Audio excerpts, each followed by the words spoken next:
Good day, good evening, depending on where you're joining us from. My name is Anas Al-Qaid, and I am the Director of Programs at Gulf International Forum. Thank you for joining us today. We're very pleased to have you on this timely discussion. And we hope we bring a discussion that is thought-provoking and can answer many of the questions related to Syria right now. 3 weeks ago, Syrians uttered words that seemed unthinkable merely a month ago. Assad is gone. 3 words that I and millions of other Syrians waited decades to say this sentence. After 54 years of Assad family rule, 6 decades of the Ba'ath Party rule, and 14 years since the start of the Syrian uprising, this moment marks a historic turning point. Yet these words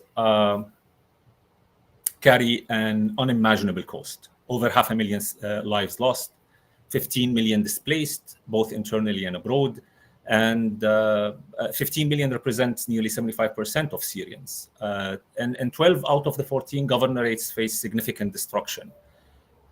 And the haunting legacy of unimaginable pain for hundreds of thousands of forcibly disappeared Syrians will remain with us for decades to come. Syria now stands at a crossroads. After 6 decades of autocratic rule that stifled political life, dismantled plurality, and erased the very concept of power transition, Syrians face the daunting task of rebuilding their nation and political system. The challenge is immense: creating an inclusive political system, fostering unity, and navigating the path towards stability and justice. At the same time, Syria must redefine its role on the regional stage. The GCC states, with their economic clout and strategic influence, are poised to play a critical role in Syria's reconstruction and regional reintegration as well. The GCC states' relations with Damascus, shaped by varied approaches since the uprising started 14 years ago, will play a critical role in balancing external influences from regional countries and other powers, whether Israel, Turkey, the United States, Russia, and other regional states. Today, our distinguished panelists will delve into pressing questions and critical topics, including the main challenges facing the new government, the new leadership in Damascus, the evolving dynamics between Damascus and the GCC state with the different positions or expected positions, the role of radical groups in Syria's future and the path toward moderation, as we have seen many positive signs, and how would they deal with minorities, a serious concern for the international community, the friction between SDF and NSA also, and how to ensure Syria's unity amid growing concerns, the essential role of civil society in shaping Syria's future. And of course, we must confront Syria's most painful question, the fate of forcibly disappeared Syrians. Tens of thousands are assumed dead under torture, with mass graves being uncovered right now, yet numbers are still disputed, and there are many facts to be discovered. Accountability for these crimes against the humanity and robust framework for transitional justice are not only necessary for healing deep societal wounds, but also for ensuring a foundation for reconciliation and sustainable peace for Syria. Also, and finally, we'll try to answer some questions about the role of international community, and particularly GCC states, who are expected to play a big role in Syria's recovery, reconstruction, and transition. So again, thank you so much for joining us today. It seems that we lost again Dr. Ibrahim. I hope we will get him. Okay. Dr. Ibrahim, can you... Dr. Ibrahim? Okay. I think we're good. Okay. To answer these questions, we have a distinguished line of panelists joining us from Washington, D.C., from Doha, from Damascus. Dr. Marwan Qabalan is the head of policy analysis at the Arab Center for Research and Policy Studies. Mr. Qutayba Idilbi, a senior fellow at the Atlantic Council's Middle East program, where he leads the council's work on Syria. Dr. Ibrahim Al-Asil is a senior fellow at the Middle East Institute and adjunct professor at George Washington University. And Ms. Reem Salahi, a senior advisor in the Office of Global Criminal Justice at the U.S. Department of State. If I start with you, Dr. Marwan, the challenges are immense for the new rulers in Damascus. But in your opinion, what are the main challenges facing the new government, and what role could Turkey and Syria, Turkey and Qatar, particularly these two states that remained boycotting the Assad regime, what role could they play in Syria's future? The screen is yours. First of all, thank you very much, dear Anas, for inviting me to this timely event. As I was asked, as Anas actually said, to cover the challenges that are facing the new regime, new government, new administration in Damascus, which is extremely difficult task because you have to cover that in about 5 to 6 minutes. And in fact, if you want to count them without explaining anything about them, you would probably need more than that. But anyway, the most important challenge, in my opinion, are going to be related to 4 or 5 main issues. The first one is about security. That is the most important issue right now for the new administration in Damascus. And if you want to talk about the issue of security, that i.e. bringing back social order and preventing the country from sliding into some sort of chaos or anarchy, you have to talk about a couple of issues. The first one is, which is, the most challenging task for the new administration, is the disarmament of the different factions that have come together actually to bring down the regime of Bashar al-Assad. This is something that Ahmed al-Shara has been talking about for the past couple of days. And that is going to be a big challenge for him. Because when you talk about disarming the factions, of course, you have to dissolve them, you have to disarm them, and you have to bring them into to become part of the national army. I would say that might be a straightforward task if you are talking about the factions that are already in alignment with the HTS, with Hayat Tahrir al-Sham. But I find it extremely difficult to see how would that be actually, how would that be brought about if we are talking about, for example, the Syria Democratic Forces backed by the United States. What are we going to do about the Syrian National Army factions supported by Turkey in the north? Are they going to accept that disarmament, dissolving themselves and become part of the new Syrian armed forces?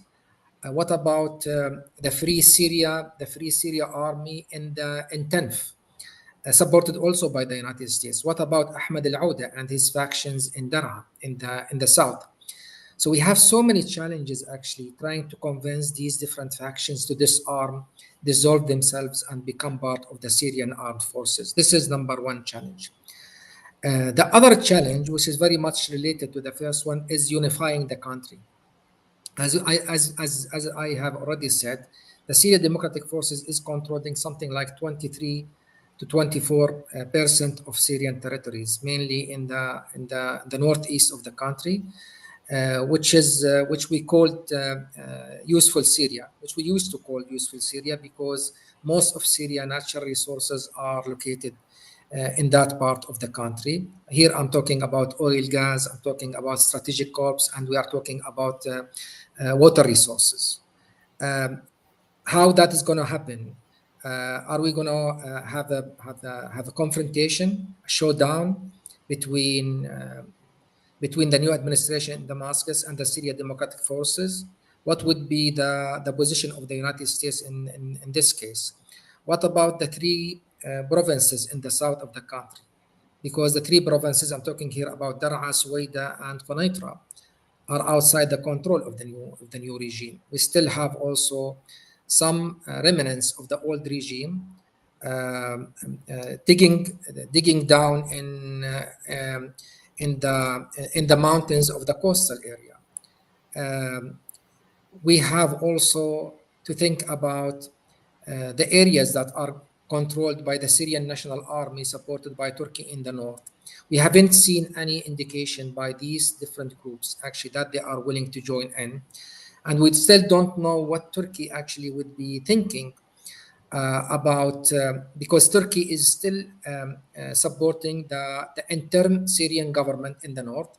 They are still actually supporting the Syrian National Army factions in order to use them in the fight against the Syrian Democratic Forces. So these are the two issues in terms of security: disarming the factions, dissolving them, and bringing them to become part of the Syrian armed forces, and unifying the country are going to be the two most important and pressing challenges for the new regime. The second challenge, the second big challenge actually, is related to the economic situation in the country. As we all know, Syria has actually been, the Syrian economy has been almost completely destroyed by 14 years of conflict. The infrastructure is almost non-existent. We have problems of electricity, we have water problems, we have fuel problems. We have so many problems actually that need to be dealt with. So sometimes when I think about the challenges of the new administration that are facing the new administration, I would think of them as almost next to impossible to deal with them. Right now, the new administration is focusing mainly on improving the livelihood of the population, because the expectations are very high right now after the collapse of the old regime and the coming of a new administration, and everybody is expecting that the new government is having like a magic stick that can solve all these problems immediately. So we are going to probably face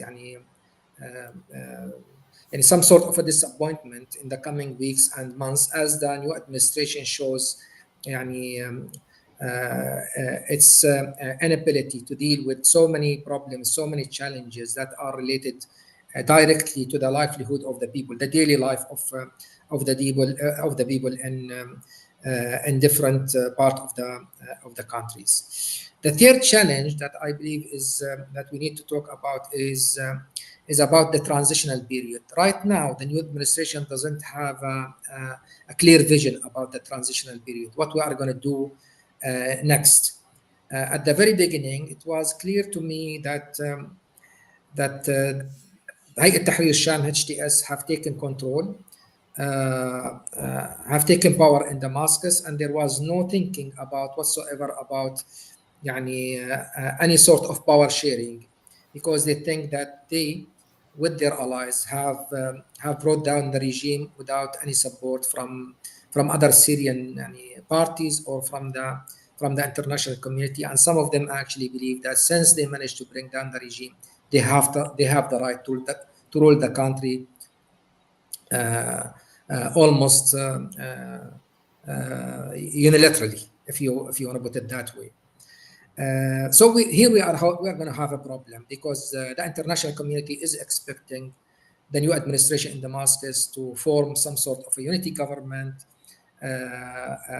or have a transitional governing body that would include other Syrian political parties, which is, I believe, that this might not be the case. This is what the new administration in Damascus is thinking of.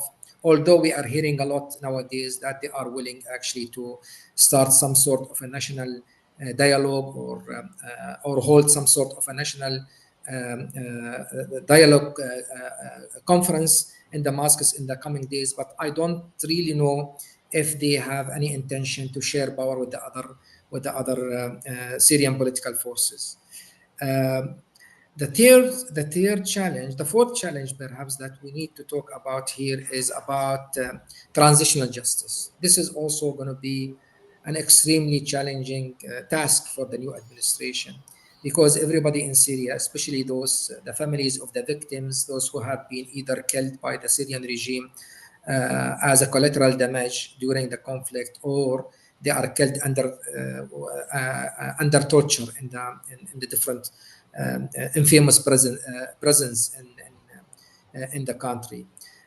People are becoming quite impatient about this because they believe that the new administration is trying actually to appease the international community. And just today, I heard from a friend of mine that one of the perhaps most prominent officers of the previous regime has just handed his gun to the new authorities, and he was actually walked free. So everybody was furious at that incident today. So I think this is going to be also another haunting challenge for the new administration. The fifth or the sixth, I don't know which one now I'm talking about, is about rebuilding the state institutions, because the old regime, actually, if you are talking about, we already talked about rebuilding security institutions, rebuilding the army, the Ministry of Interior, the different security apparatus in Syria. But we have also other challenges related to other institutions, state institutions that have decayed during 14, 15 years of conflict in Syria. That's going to be also a very big challenge, especially now. We have so many Syrian, those actually professionals, skilled people actually who have left the country over the past 10, 15 years. Many of them are not going to go back. So we have here a problem about our natural, about our human resources, how we are going to rebuild our institutions without having these people coming back to the country. You have also the issue of reconstruction.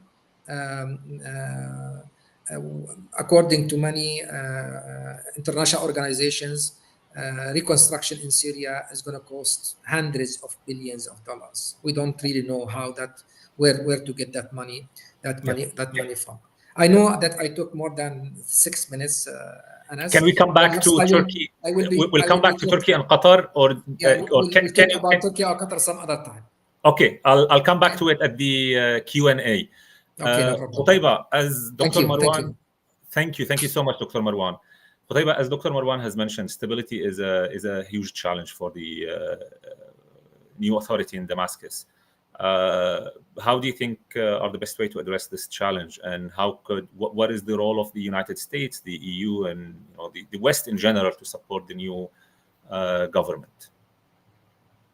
I mean, just to build on what Dr. Marwan mentioned, I think, especially in terms of security and reestablishing government services, these are going to be the number one challenges.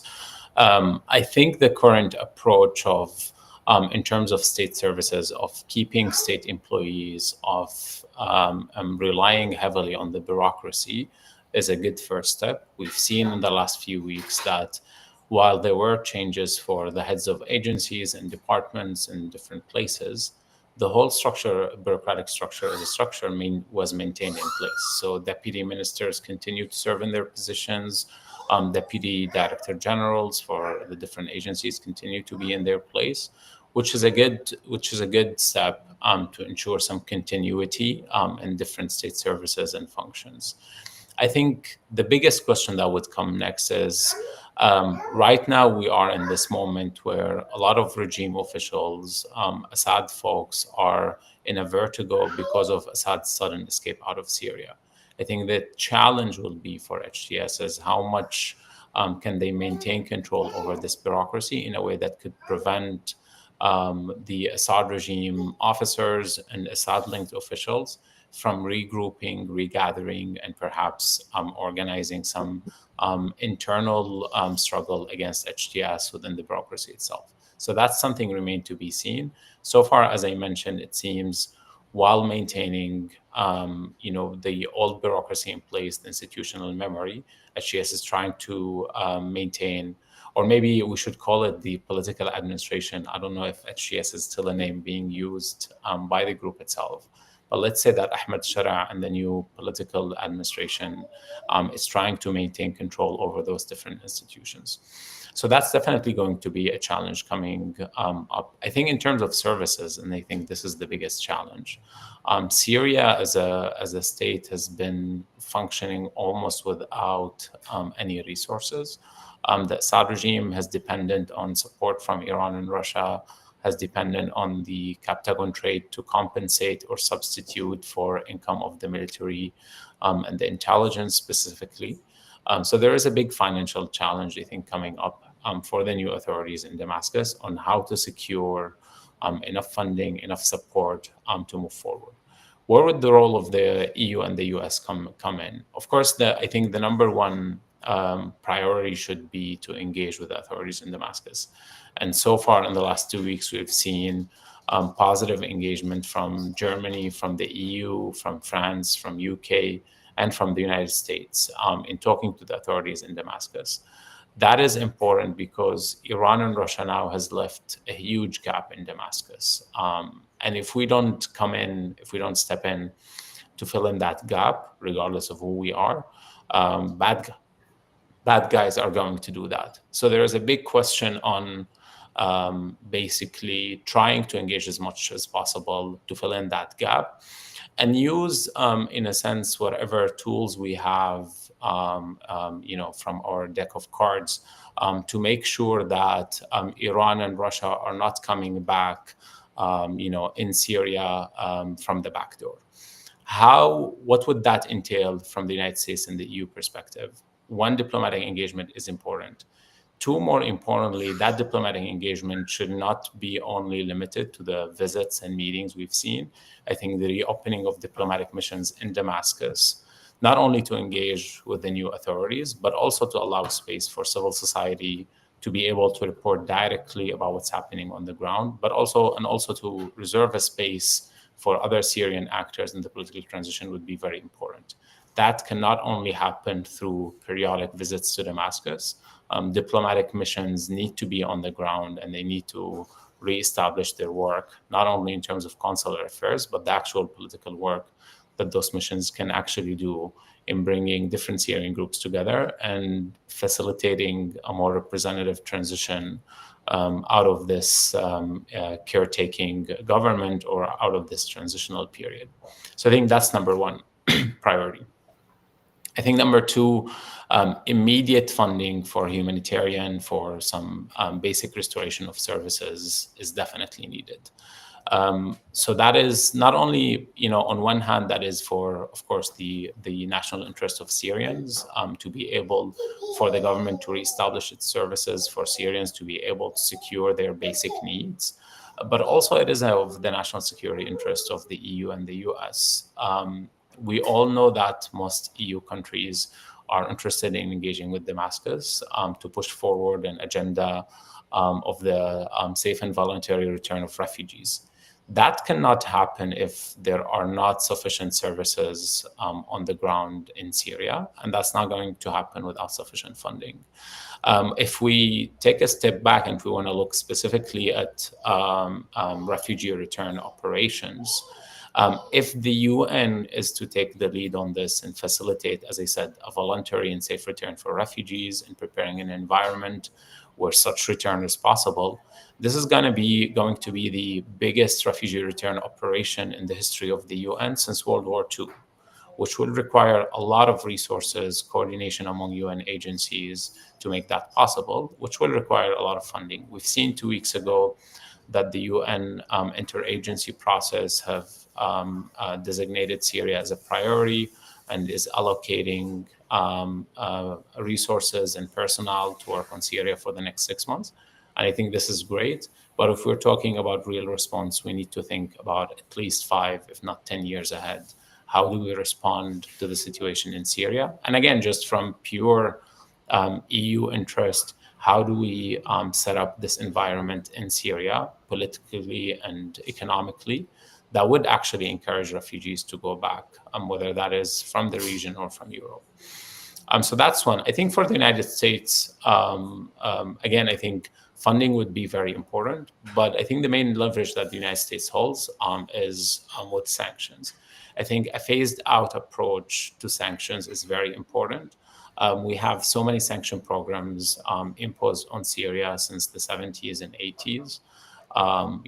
Just to name a few, the Syria Accountability Act, having Syria listed as a state sponsor of terrorism, the Accountability Act of 2008, also related to corruption, the Chemical Weapons Sanction Regime, the Caesar Act. All of those are, leverage tools that the United States can utilize to push the new authorities in Damascus to ensure representative governing structure and representative political process. But we need to start by showing at least some good faith, and that could be done through issuing an immediate general license, an expansive general license that would allow some reconstruction money to come into Syria from countries in the region, like Qatar, like countries in the GCC, if that's of interest to them. A general license that would allow, more importantly, civil society to establish presence in Damascus and other areas.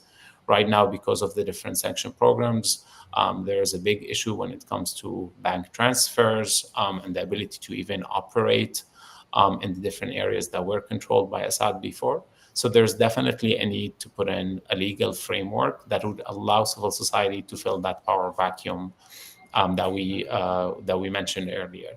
If we're serious about a political transition where the new authorities are not the only players, if we're serious about having civil society be part of the process, if we're serious about different Syrian groups being part of the process, then that legal framework that really provides a temporary exemption of sanctions is very important. I'll come back to that. To operate.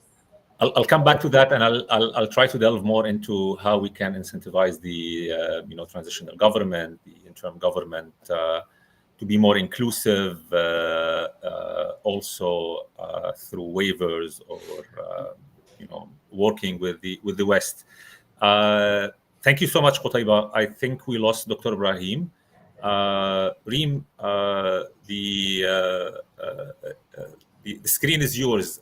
We would like to ask you more about the current status of the forcibly disappeared individuals and the mass graves in Syria, and in what ways the new authorities can effectively address these issues, and how might the international community contribute to supporting both the authorities and the families of the forcibly disappeared Syrians in pursuing justice and reconciliation. We can't hear you. 1 second. Let me check. Is this better? Yes. Now Okay. It's working. Apparently, the technology in Damascus is the technology in DC is just as bad as it is in Damascus. But thank you so much, Anas, for inviting me. We can definitely say that Syria is seeing a historic moment with the toppling of the Assad regime and the opening of detention centers and prisons en masse.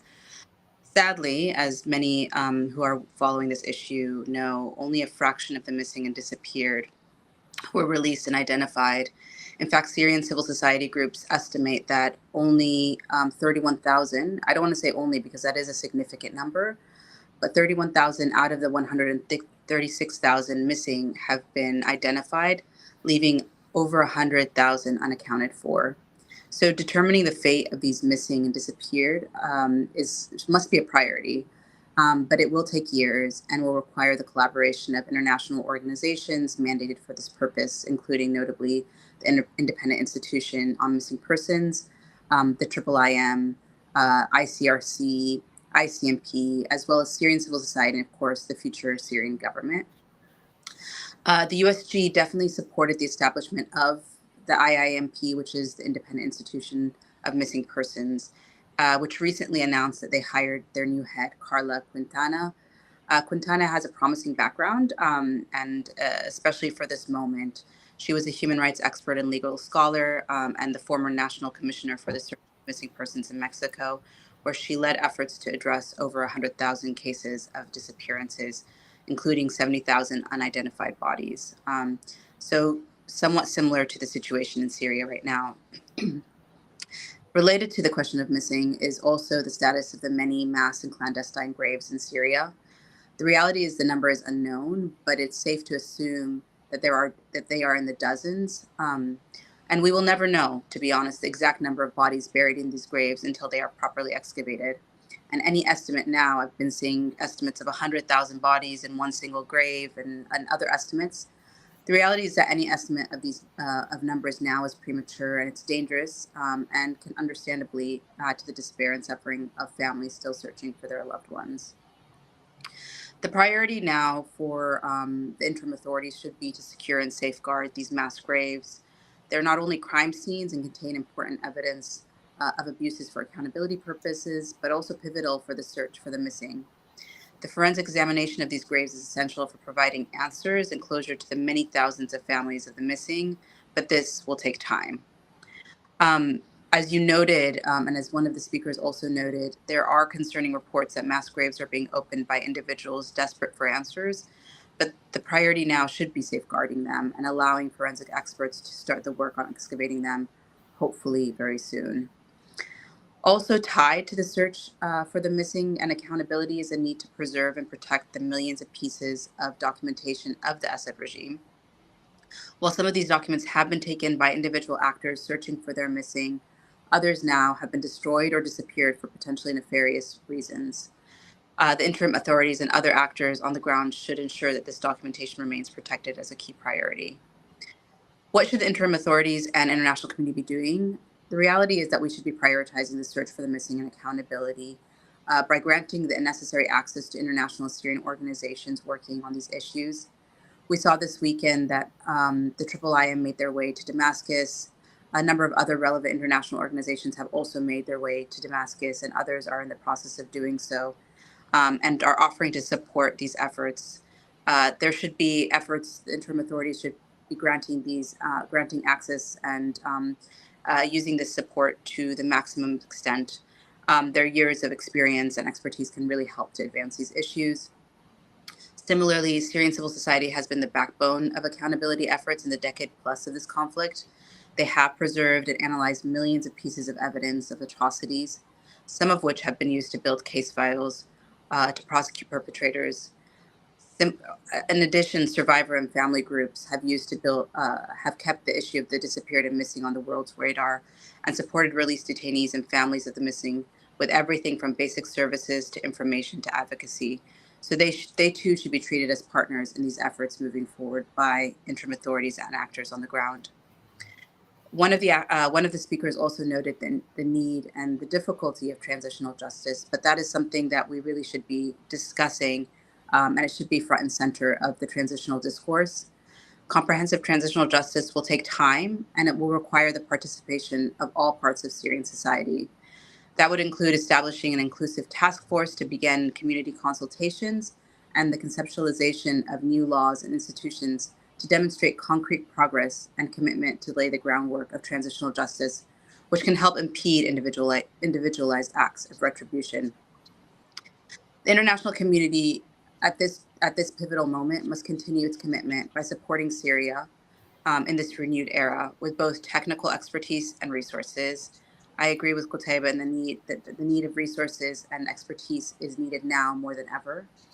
While we agree that accountability must be Syrian-led and Syrian-owned, the international community must do its part to advance justice for Syrians, including in their efforts to learn the fate and whereabouts of the missing. Thank you. Thank you so much, Reem. And before we lose Dr. Ibrahim again, our only speaker from Damascus, Dr. Ibrahim, if I may say, if we try for the first 30 seconds, if the picture and sound are stable, the audio and video are stable, then internet is helping us. Otherwise, I will kindly ask you to close the camera. Yes, absolutely. I hope you can hear me clearly. I'm trying to move from every. Excellent. I'm trying to move to every corner, but it comes and goes, so it might disappear at some point. Thanks so much for hosting me and for this great discussion. I'm gonna go right into it and try to be brief. So there are a few points about priorities and what's happening inside Syria, and we can talk about 3 different tracks. We can talk about security, can talk about and we can talk about the political track itself. Economy and security and the political track, they are kind of connected, all of them, because there is no way to continue in the political track and there is no way to stabilize the country and maintain security if the economy does not get better. And I would highlight that the way the regime collapsed and how quick it was, part of it is because of the economy. Part of it is an economic factor. the Syrian economy is really in a dire situation. The situation is very bad. And even if we talk about the large cities and the urban centers, the situation is extremely bad, let alone the areas. And I'm not like, if we talk about Damascus and Aleppo, and those are the cities that were not bombarded and totally destroyed by the regime, let alone if you go outside those cities into so many cities and towns that were totally bombarded and destroyed and need some rehabilitation for refugees to be able to go back to those countries. Most people spend their day trying to secure the necessities, the basics. We're talking about fuel for some heating in the winter, and food. So when I get asked about how Syrians feel about the political track and what's happening regarding the transitions, most people don't really know what's happening. They don't know the details because it's very difficult to follow the news because of the economic pressure, and of course also because it's much easier to have connection and to follow the news from outside the country compared from inside the country. So for the economy to get better, no matter how much we have band-aids, we need to talk about lifting the sanctions, and that of course requires also delisting HTS from the terrorism list. I think it's still early to just give them that right away, because that's an important leverage to get some pressure on the political track and the transition, at least until we really see some sort of national dialogue that gives a real indication that there will be a way for sharing power inside Syria. But the economy and security should be the priority.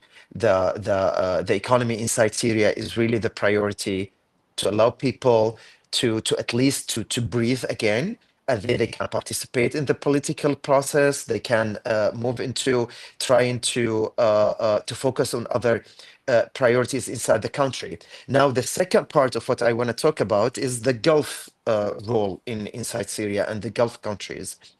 So Syria, because of everything I talked about and how dire the situation is inside the country, absolutely needs a lot of help.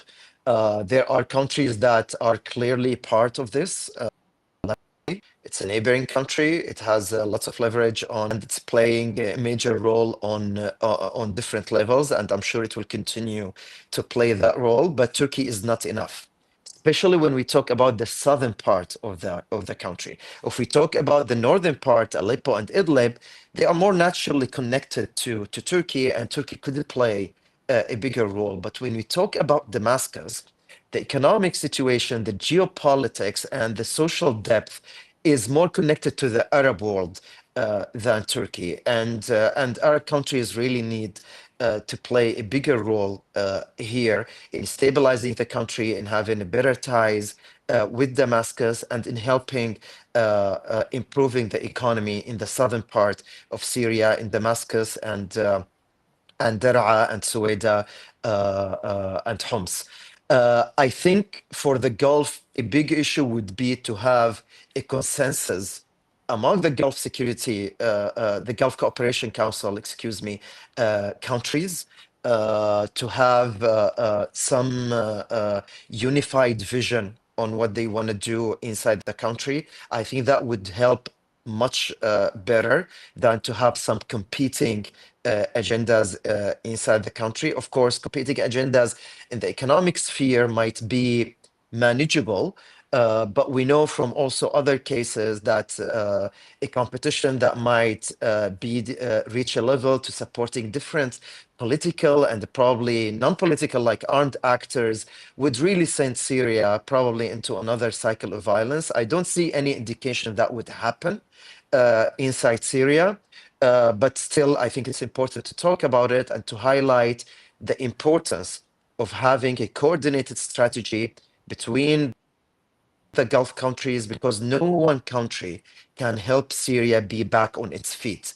It really needs a coordination between different countries of course, including also Jordan and Iraq, but the economic support and the humanitarian support would only come from the Gulf countries. This is probably one of the major steps that Gulf countries would take in the last decade to stabilize a country that's very consequential on the region, on the Arab states, and beyond. If Syria is back, it's stabilized, that would change the face of the region. If Syria is back and gets more fragmented and falls into another cycle of violence, that will also have consequences on the whole region, not only Jordan and Lebanon, but also, of course, Jordan and then the Gulf behind it, and geopolitically speaking, and Turkey and Iraq. I leave it there with those quick notes and hope to still have a good connection to participate in the Q&A. Thank you, Dr. Rahim. Dr. Marwan, if I may follow up on the last point Dr. Rahim mentioned and ask about the role of Turkey and Qatar. Turkey has, as Dr. Rahim mentioned, has a serious leverage and influence over HTS, and Qatar, has the economic leverage, a role that might play in the reconstruction, and very skilled diplomacy for mediation that could help in the reconciliation process that Syria needs. How do you envision, in 2 minutes, if you can tell us, how do you envision, 2-3 minutes, how do you envision the role that Ankara and Doha could play? Well, given its extremely important geopolitical location, the foreign relations of New Syria will not be something easy to manage, I believe. As we all know, everybody was taken off guard by the sudden collapse of the regime, and nobody was prepared actually to deal with the consequences of that, including Qatar and Turkey. So as far as Turkey and Qatar are concerned, I believe that not everybody would agree that Turkey's role in Syria is going to be seen as a positive one by every Syrian, because some people have already actually talked about Turkey trying to transform Syria into an economic colony. I mean, I heard it from a few guys actually, and everybody is reminding me today that the free trade agreement between Syria and Turkey of 2009 was perhaps one of the triggers of the Syrian revolution in the first place, because we all know that Turkish manufactured goods actually have been exported in a massive way into Syria, and that led actually to the collapse of the local industry in many places, including in many quarters around Damascus, in which the revolution have taken an ugly, the conflict has taken an ugly face, like for example, Saqba, Hammouria, and other places, because the Turkish made furniture actually have just invaded the country, leading actually to the collapse of the local industry. So some people actually are a bit cautious about the beer hug by Turkey actually towards Syria. Qatar is perhaps seen in a more positive lens by many Syrians. And don't forget, actually, some Syrians actually believe that until a few weeks ago, Erdogan actually was desperate actually to have a meeting with Bashar al-Assad, but suddenly everything changed. Yeah. So as far as Qatar is concerned, as I said before, Qatar is seen more positively by Syrians, because they believe that it was only Qatar which supported actually the Syrian revolution until the last minute. But here also things might not as easy as many people would think, because we still don't know what the new leadership in Damascus believes about or think about its foreign relations. Plus, I don't see a unified foreign policy of the GCC countries towards Syria right now. For example, some GCC countries actually they are not quite comfortable with the turning of events in Damascus. I don't want to name anyone, but you have 6 Gulf countries and you have 6 different positions on Syria right now. Of course, Qatar is the most supportive right today, because we have seen the Qatar State Minister of Foreign Affairs have been visiting Damascus today and pledging actually to provide all sort of support for the collapsing Syrian economy. It's something that we desperately need, because as my colleagues have just mentioned, the economic situation is the most important factor right now, because if you don't do something actually to meet the expectations of the people, within a few weeks, maybe a couple of months, people will start just complaining about the new administration. So I think economic aid is extremely important at this stage. Qatar will help. I don't know. I've heard that the Saudi foreign minister might be visiting Syria maybe in the coming days, but he was just he wanted to.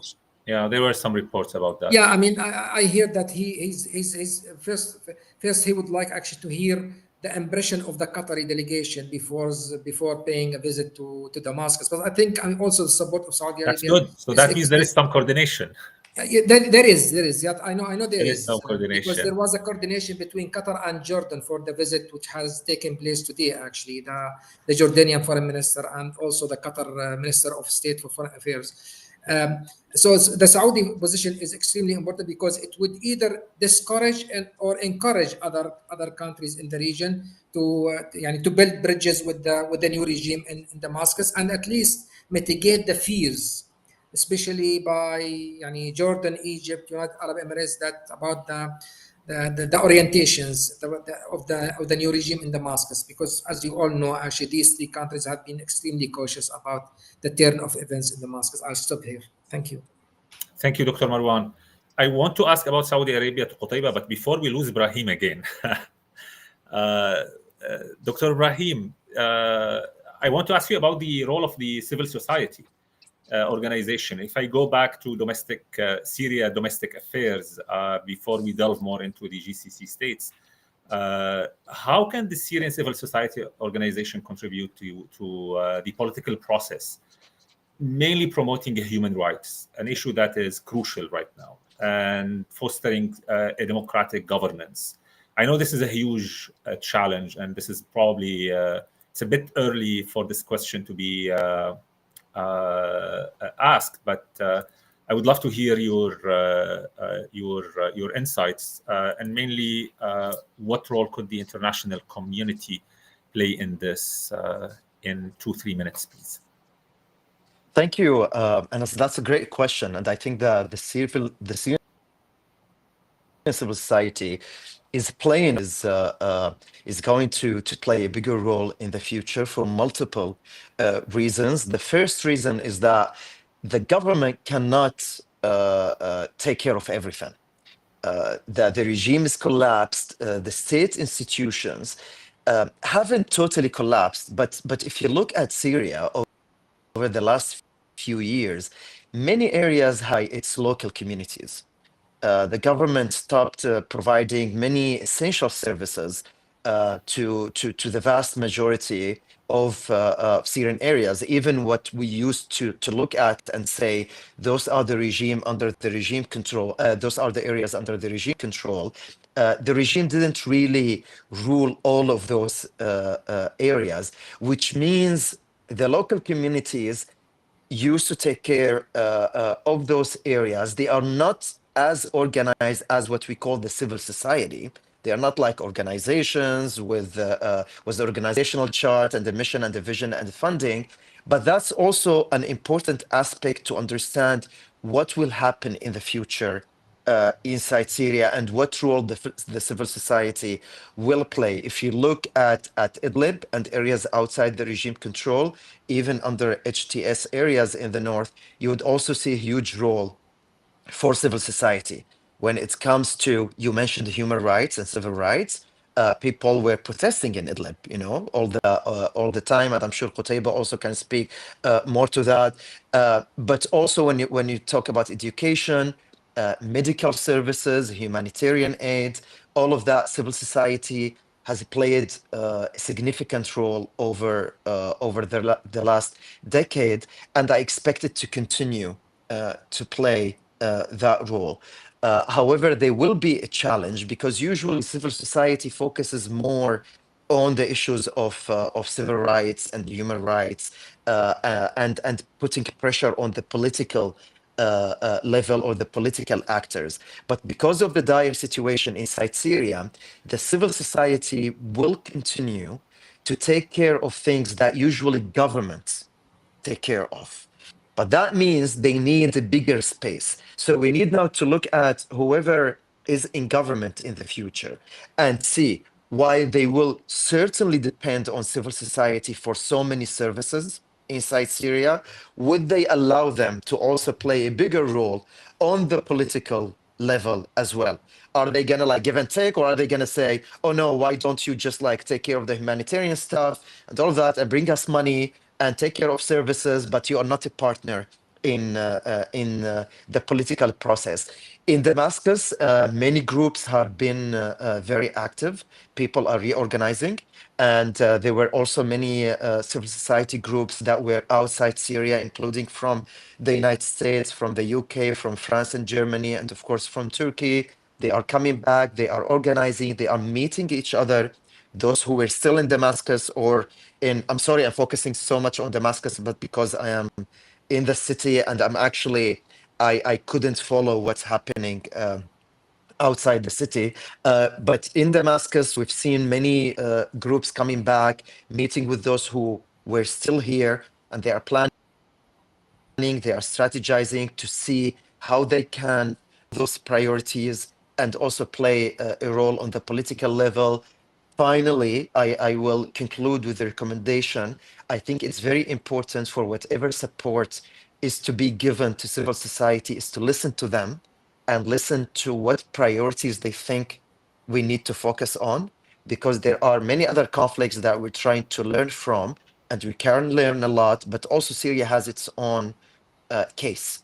So we need to listen to those who are on the ground and see what priorities they need in order to support them.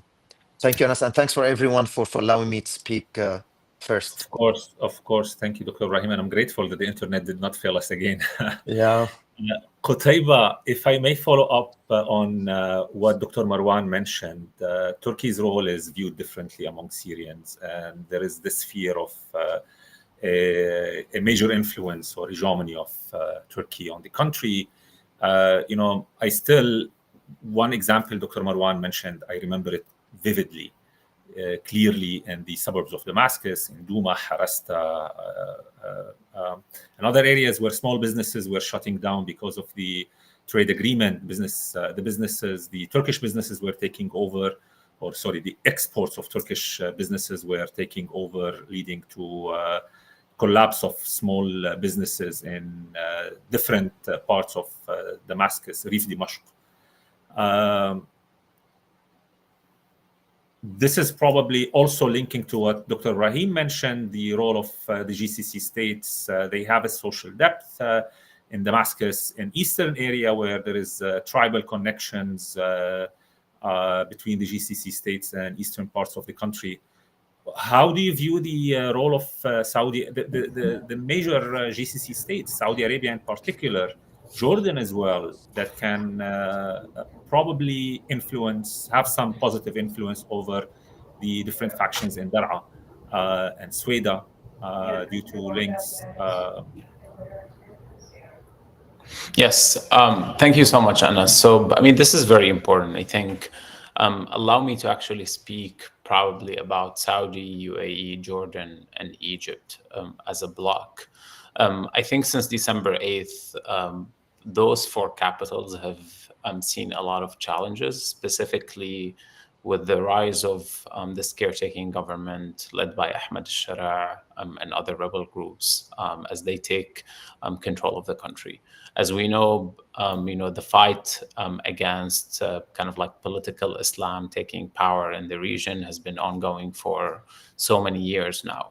So there's definitely, a lot of fear among those capitals that, despite fighting this project for long, that another form, probably even a more hardline form of political Islam, is coming to power in Damascus. As we navigate the path forward, Saudi Arabia specifically, as a leader among the GCC and the Arab bloc, it has different options. You mentioned groups in the south, like Ahmed al-Aoudi, Faylaq al-Khamis, and others. So there's definitely an option to try to support some non-state actors, to try to balance power with the new authorities, to try to create a space. But to be honest, we've seen the result of that. We've seen it in Libya. We are seeing it in Sudan today. So if the goal is to try to limit the power of the new authorities in Damascus now through supporting some of those former rebel groups, I think, unfortunately, the result that GCC countries in the Arab bloc would get is Iran coming back from the back door for sure, because it will be the main country that will benefit from any chaos or instability resulting from infighting in Syria. So I would say that's definitely, a very bad option. A second option would be for, again, the Arab bloc, for Saudi to really just ignore what's happening and let everyone engage. And in a sense, I think this is a strategic mistake, because in a sense, Saudi would let, everyone hold the aces and, the important cards to play in Syria while, the Arab bloc would stay out. I don't think countries specifically like the EU, countries in the EU, will stop engaging on Syria. I think working on creating the environment for safe and voluntary return is very important for many in the EU bloc, which will guide their engagement with Syria the same way it guided their engagement with Bashar al-Assad after killing Hariri in 2006, 2007, which eventually led to everyone engaging with Syria. And I worry, if that is the track that is going to move forward, that while there is an opportunity today for Saudi Arabia and others to engage, if they don't engage now, they will find themselves having to engage 5 or 6 or 7 years from now when they do have less leverage on the table. The third option is to actually do engage with Damascus. I think there are immediate national security interests for Saudi Arabia and the Arab bloc to secure in Syria. Assad has fled the country, yes. Iran and Russia Iran is completely out of the country, yes. Russia, I think, is on its way out. But I wouldn't take those results for granted. I think Saudi Arabia should really invest in making sure that Syria is the buffer zone that Iran cannot cross anymore, that it would actually be the country that would protect the rest of the Levant and the Gulf areas or the Arab Peninsula from Iranian interventions. I think this would be very important on the long term. But also engagement, as all of us have mentioned, would allow other groups within Syria, would allow for more saying over what the process would look like, how representative it is, who are the main players. You can dictate that if you're staying out of the game. So that's why it's really important. I'm hoping, we're seeing some positive messaging from Saudi Arabia. There has been at least some communication between the royal court in Riyadh and the new authorities in Damascus, which is a positive thing to do. We'll see if that would follow like an official visit or more building of relations between Damascus and Riyadh. But I think the main investment should be, number one, on making sure that Iran really stays out of Syria. Number two, that yes, Saudi Arabia, Jordan, UAE, and Egypt do have a saying in what would come next, and that can only happen by engagement, by working with groups on the ground, by supporting a representative process. And again, the way if there is a representative process, there's always a way to work with Damascus in making sure that Syria does not constitute a threat to anyone's national security interest in the region. Because Syria will have to depend in the next decade or so on regional cooperation, especially on the economy. The Arab gas pipeline, for example, could be like an important card to put back on the table, to discuss with Damascus, to see if some of the concerns that the Arab bloc can have could be resolved as part of that. But again, I think there are many cards. All of them would really depend on engaging right now and making sure there is a process that represents all Syrians down the line. Thank you, Qutaiba. And I hope that they don't do the mistake of Iraq, where they did not, after 2003, the collapse of Saddam Hussein, most of the Arab states, they refused to engage with the new Iraqi government, with the new status quo. And eventually that void was filled by Iran, and they paid the price. And the, reestablishing, re-engaging with Iraq, with Baghdad, was much harder when they decided to do so. Reem, if I may come back to you with the question about the reconciliation and social cohesion. The Syrian society is obviously deeply fractured, and there are steps that should be taken to achieve or to start with a national reconciliation. In your opinion, what are the steps that should be made to increase the trust, or to build some trust among the diverse communities, mainly between the minorities and the opposition groups? Yeah, thank you, Anas. So to be honest, I think that if you go to Syria now, and I would very much defer to colleagues on the line who seems like Ibrahim is no longer with us, but who are in Syria now, I don't think that there is a broad understanding of what transitional justice is, nor is there an understanding of what accountability would mean for Syrians. And there are so many different models of what transitional justice and accountability can look like. If you look at various models from throughout the world and different conflicts. And so what I think would need to happen is for there to be a conversation about what does transitional justice mean, and what exactly is, what is proper accountability in this context, given the scale of crimes and abuses that took place over the past 13 years, and then obviously from before that, from the era of Hafiz al-Assad. I mean, I remember when I prior to being in government, I moved to Turkey to work on these issues of transitional justice, and there was so much discourse back then. This is like 2013 and 14 on transitional justice, but there was the country was so far from that, and so at that point, a lot of Syrians were saying, what's the point of having these very theoretical conversations about transitional justice when we're still in the midst of conflict and it's only getting worse. But I think now is the time to actually start to have those conversations, to really try to understand what transitional justice is and how does it translate for Syrians in the Syrian context, and what does accountability and what could accountability look like in the Syrian context. And that would require there to be some level of inclusive, a great deal of inclusivity. As Ibrahim noted, Syrian civil society, a lot of that work had happened inside of Syria, but a lot of it also happened in the diaspora. And we are now seeing a lot of our friends and colleagues from over the years going back to Syria. And I think bringing in a lot of these skill sets that they've gained and they've learned over the years.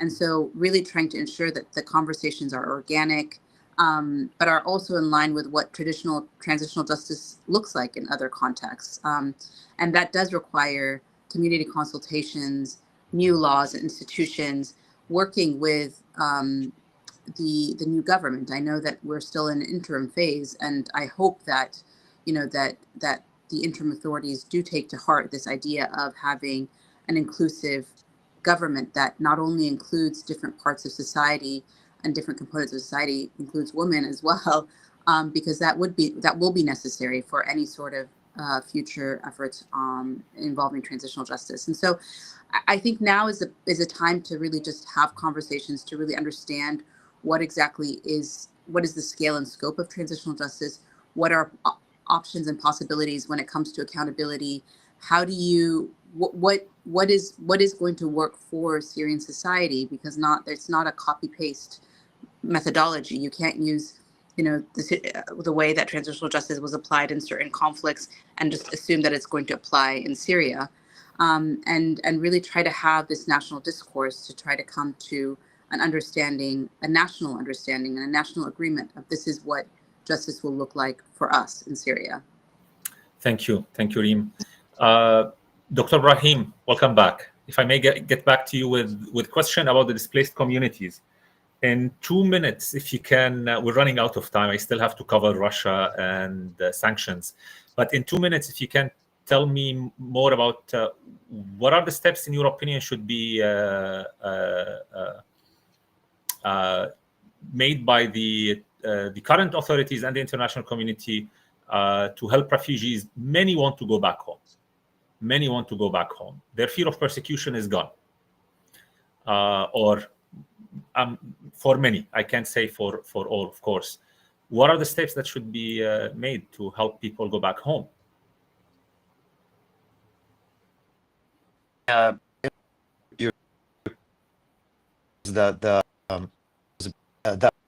international do for communities, for refugees. Yes. For that, many Syrian communities, I think the largest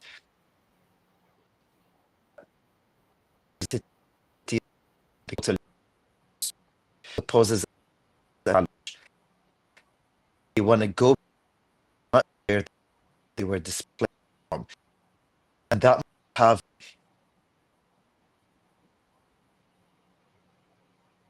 okay, sorry, we lost him. Okay, I think, yeah, we lost him. Sorry about that. If I may talk about Russia. Russia has a question for Dr. Marwan and for Qutaiba. If anyone can help me answer this question. Russia has a serious, could have a serious role to play. They have two bases, two bases in Syria, in Tartus and Hmeimim, in Latakia.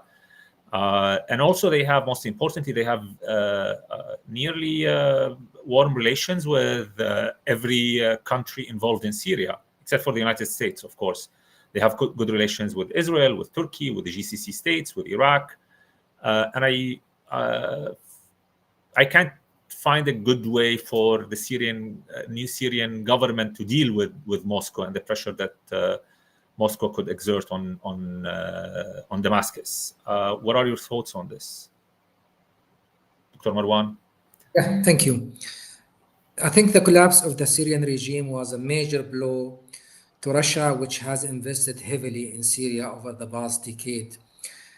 Syria has, in fact, played a key role in bringing Russia back into the international arena as a great power. Now Russia has lost that platform to project its power. And although it still has these two military bases in both Tartus and in Latakia, but in the medium and long run, I believe that Russia will eventually leave the country, and that will have also major consequences for its power projection in the entire region. It will lose a major launching pad for its Africa battalion this was the Wagner group. It transformed into Russia's Africa division, if you want to call it. So Russia, without Tartus and Hmeimim, will be actually find it extremely difficult to supply and support its military presence in Africa. So this is a major blow, as I said before. But still, many Syrians actually, although Russia has played key role in keeping Bashar al-Assad in power for many years, many Syrians still believe that Russia is an international power, is a major power that cannot be dealt with actually the way we deal with Iran, because they have this veto power in the Security Council, and they have they're still an important player in the international arena. But the problem right now is that some European countries are making this condition that Syrians should kick Russia out of the country if they want to have. I mean, I think it was the Netherlands foreign minister who said that last week, that Russia should be kicked out of Syria if Syrians are going to have some sort of economic support by the EU. So once again, Syria finds itself caught in this crossfire between, you know, the different players who are jogging for influence in the region. But eventually, we'll have to find a way actually to deal with such a big power like Russia, which also, from a political perspective, lost a major bargaining chip, in fact, in dealing with these because, you know, Syria has been used by Russia as a tool in order to balance different Middle Eastern powers against each other. Talking here about Iran, Israel, Turkey, Saudi Arabia. So that has also been lost by Russia. Thank you. And now, one last thing perhaps that we shouldn't close this session without mentioning. This is the elephant in the room. That is Israel's role in Syria, which is everybody is actually sometimes overlooking. Although Israel has become a key player in the Syrian theater over the past few weeks. Since in fact it has been a player actually since the beginning of the crisis, but especially in the past few weeks, because Israel has actually made Syria as one of the key fronts beside Gaza, the West Bank, and Lebanon, and managed to destroy almost 80 to 85% of Syria's armed forces. So this is also a major issue that we have to deal with in the coming months and years. And I don't know how the new administration will be dealing with this challenge, but this is going to be a major challenge in the coming months and years. Thank you, Dr. Marwan. If I may move to the closing remarks, I have one question, and I would kindly ask the panelists to address it in 1 minute. If you have 1 minute to send a message to the GCC states about their future role in Syria. If I will start with Reem. Transitional justice and reconciliation require lots of help. So what is your message in 1 minute for the GCC states? Thank you, Anas. I mean, I guess my message would be that I know that while right now the challenges of Syria are immense, including security, economic challenges, etc., I would just say that, ensuring that transitional justice accountability remain a top priority in spite of all the other challenges, because without transitional justice, there will not be stability, there will not be peace. And what we will see is a flare-up of the conflict even further, acts of retribution, which will only make the situation worse than it currently is. Thank you. Dr. Marwan. Yeah, of course. I would say to the GCC countries that Syrians over the past few weeks actually have brought the regime of Bashar al-Assad down. They kicked Iran out of Syria. They actually removed a major threat to the GCC countries by doing that. They also dismantled the Kiptagon empire of Bashar al-Assad, another issue that should be actually, they should be pleased with. I think that the Syrians now, they deserve all the support that they can get from their brothers in the GCC countries. And I would say that all the fears about having an extremist government in Damascus is absolutely baseless. Syria cannot have an extremist government in power, because this is against the nature of the Syrian society. This is against the nature of Syrian, against the history of Syria, against the geography of Syria. So I think the fears of having such a government in Damascus is absolutely baseless. So we are expecting them to hug Syria, to come back actually, because we don't want also to have exactly as you said, Anas, before, that The Arabs, they just abandoned Iraq after the U.S. invasion in 2003, leaving Iraq actually failing easily under Iran influence. Now Iran influence is no longer there, but we need our Arab brothers actually to help us rebuild the country, and we are expecting that help to come very soon. Thank you, Dr. Marwan. Thank you. You get to say the last word.